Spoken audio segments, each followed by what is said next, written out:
సునాదస్వరము December 26.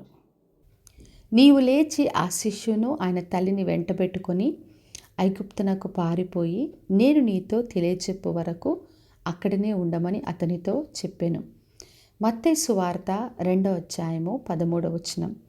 ప్రభుదూత స్వప్నమందు యోసేపునకు ప్రత్యక్షమై, హేరోదు ఆ శిష్యును చంపాలని వెతుకుచున్నాడు గనక నీవు లేచి ఆ శిష్యును ఆయన తల్లిని వెంటబెట్టుకొని ఐగుప్తునకు పారిపోమ్మని చెప్పాను.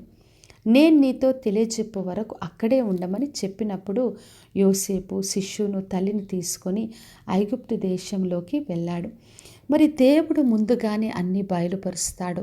మరి ఎవరు శత్రువులుగా ఉన్నారు, ఎవరు చంపాలని చూస్తున్నారు, అందులోంచి కాపాడడానికి ప్రభు మనకు ఉపదేశించి మనల్ని హెచ్చరిస్తూ నడిపిస్తాడు. తర్వాత కొంతకాలమైనప్పుడు హేరోదు చనిపోయిన తర్వాత మరలా దూత ప్రత్యక్షమై నీవు ఆ శిష్యును ఇశ్రాయేలు దేశం నాకు తీసుకొని వెళ్ళమని చెప్పినప్పుడు యేసు ప్రభువును మరలా తీసుకొని వచ్చారు. మరి అడుగడుగున ఆయన ఉపదేశిస్తాడు, మనకు బయలుపరిచి నేర్పించే దేవుడు. అందుకే మనము దేవుడు చెప్పిన మాటకు లోబడినప్పుడు సురక్షితంగా మనం జీవిస్తాం. మొదటి రాజుల గ్రంథం 17వ అధ్యాయంలో చదివినప్పుడు దేవుడు తన ప్రవక్త అయిన ఏలియాకు ముందుగానే బయలుపరిచాడు. నీవు వెళ్ళి కెరీతు వాగు దగ్గర దాక్కోమన్నాడు.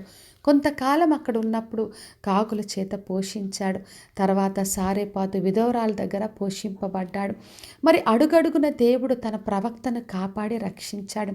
ఎప్పుడైతే మనం దేవుని మాటకు లోబడతామో దేవుడు మనకు ఉపదేశిస్తాడు, నడవలసిన మార్గాన్ని బోధిస్తాడు. మన శత్రువులకు మించిన జ్ఞానాన్ని మనకు కలగజేసే దేవుడు. అందుకే అన్ని విషయాల్లో మనం ఆయన్ని ఆశ్రయించాలి. తన భక్తుల ప్రాణాన్ని ఆయన కాపాడే దేవుడు.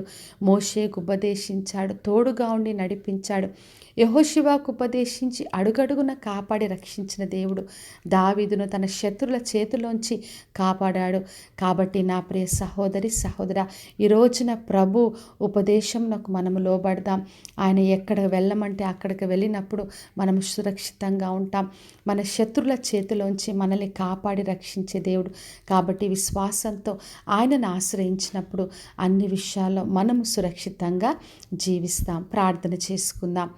పరలోకమందున్న మా తండ్రి, మా దేవ, ఈ రుచిన వాగ్దానం కొరకే వందనాలు.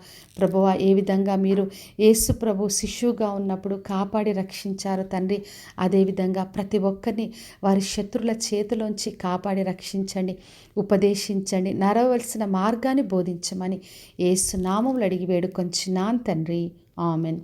ఈ శుభవచనము వినుచున్న ప్రతి ఒక్కరి జీవితంలో నెరవేర్చబడునుగాక. నేను మీ ప్రియ సహోదరి మంజులా చరణ్.